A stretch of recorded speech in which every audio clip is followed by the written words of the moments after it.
ധാർമ്മിക ജീവിതത്തിന് ആചാരാനുഷ്ഠാനങ്ങൾ അനിവാര്യമാണോ? അനിവാര്യമാണ്. ആചാരാനുഷ്ഠാനം ഇല്ലാതെ ധാർമ്മികത പുലരില്ല. ഞാൻ എൻ്റെ സുഖത്തിനായിക്കൊണ്ട്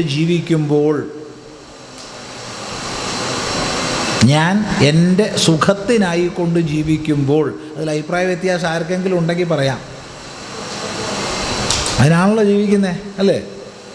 എങ്കിൽ അതിന് ഇന്നിന്നതൊക്കെ ആകാം, ഇന്നിന്നതായിക്കൂടാ എന്ന ചില മൂല്യങ്ങളുടെ അടിസ്ഥാനത്തിൽ ഞാൻ ജീവിതത്തെ ചിട്ടപ്പെടുത്തണം. അല്ലാത്ത പക്ഷം ഞാൻ കഴിയുന്നതോടൊപ്പം എൻ്റെ സഹോദരന്മാർ, എൻ്റെ അയൽവാസികൾ, എൻ്റെ സമാജ അംഗങ്ങൾ ജീവിക്കില്ല.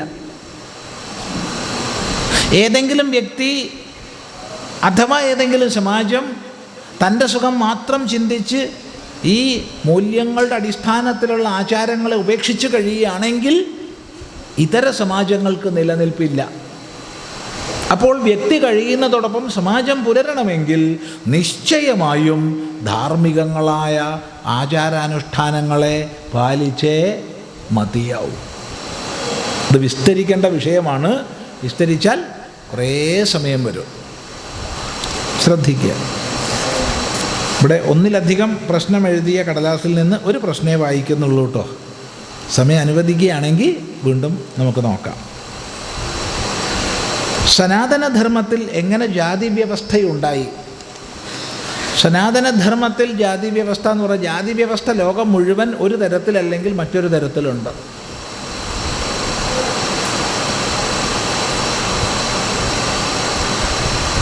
ഒരു തരത്തിലല്ലെങ്കിൽ മറ്റൊരു തരത്തിലുള്ള ജാതി വ്യവസ്ഥ ലോകത്തിലുടനീളമുണ്ട്.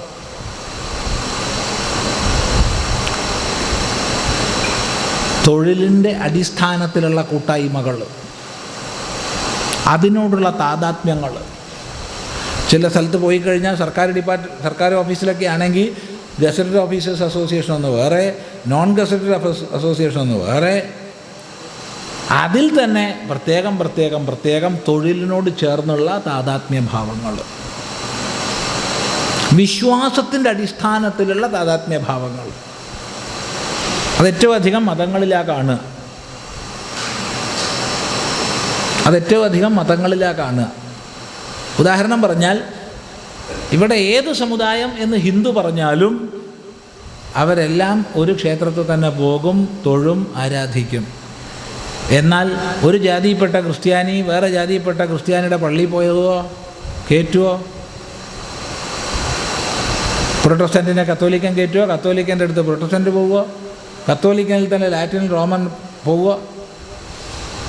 ഇവരാരെങ്കിലും ജ്ഞാനായൻ്റെ അടുത്ത് പോവുമോ? ഇവർ മാർത്തോമേനെ സ്വീകരിക്കുകയോ? ജ്ഞാനായ ഇവരേലും പോവുക? ഇവരാരെങ്കിലും പെന്തക്കോസ്തിനെ അടുപ്പിക്കുകയോ? ജാതീയതയാണ്. ഇതിനേക്കാൾ കഷ്ടമാണ് മുസ്ലിമിൽ. സുന്നീൻ്റെ പള്ളിയിൽ ഷിയ പോവില്ല, ഷിയൻ്റെ പള്ളിയിൽ സുന്നി പോവില്ല. ഇവർ രണ്ടും ജമാഅത്തിൻ്റെ പോവില്ല. ഇവർ മൂന്നും സുന്നത്തുൽ ഖുർആൻ സൊസൈറ്റി അംഗീകരിക്കില്ല. ഇത്ര വിഭിന്നതയാണ്. ഇപ്പം ലോകത്തിൽ എവിടെ പോയി നോക്കിക്കഴിഞ്ഞാലും ഇത്തരം വ്യത്യാസങ്ങൾ നമുക്ക് കാണാൻ പറ്റും.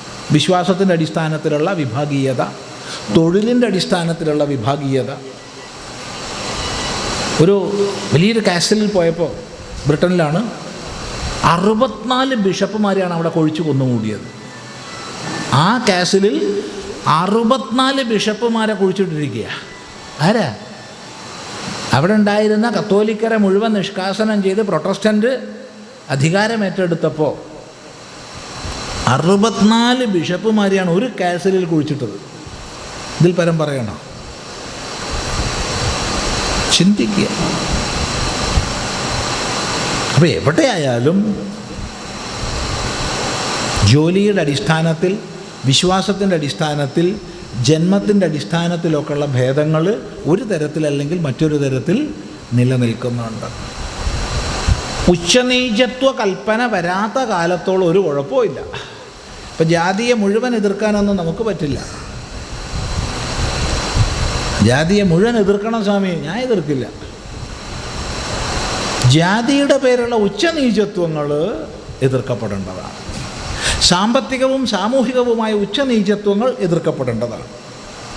മനുഷ്യരെല്ലാവരും ഒരുപോലെയാണ്. ഒരാൾ ഒന്നിന് മീതെയല്ല, ഒന്നിന് താഴെയല്ല. അല്ലാണ്ട് ജാതി ഭേദമില്ല എന്ന് പറഞ്ഞേക്കരുത്. വെണ്ടയ്ക്കയിൽ ജാതി ഭേദമില്ലേ? വഴുതനങ്ങയിലില്ലേ? ഇല്ല. നാട്ടിലുള്ള എല്ലാ പട്ടീനെയും പോലീസ് വെട്ടിയാക്കുമോ? കഴുതയിൽ ജാതി ഭേദമില്ലേ? കുതിരയിലില്ലേ? പൂച്ചയിലില്ലേ? ഇല്ല. ഉണ്ടല്ല, എല്ലാത്തിലും ഉണ്ട്. പിന്നെ മനുഷ്യനിലില്ല എന്ന് പറഞ്ഞാൽ ശരിയാകുമോ? ഒരുപാട് ഘടകങ്ങളുണ്ട്. അവിടെ നമ്മൾ ജനറ്റിക്സ് പഠിക്കേണ്ടി വരും. വ്യത്യസ്ത ഓരോ വ്യക്തിയുടെയും സ്വഭാവം കോഡ് രേഖപ്പെടുത്തിയിട്ടുള്ളതിനെക്കുറിച്ച് പഠിക്കേണ്ടി വരും. അതിൻ്റെ സമാനതകളും അസമാനതകളും പഠിക്കേണ്ടി വരും. പക്ഷെ ഉച്ചനീചത്വം കൽപ്പിക്കരുത്, അവിടെയുള്ളൂ.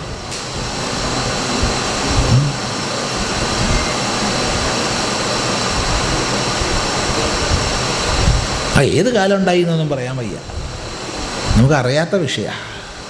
ആ സമൂഹം രൂപീകരിക്കപ്പെടുമ്പോൾ അങ്ങനെ ഉണ്ടാവുമായിരിക്കാം, അത്രേ പറയാൻ പറ്റുള്ളൂ.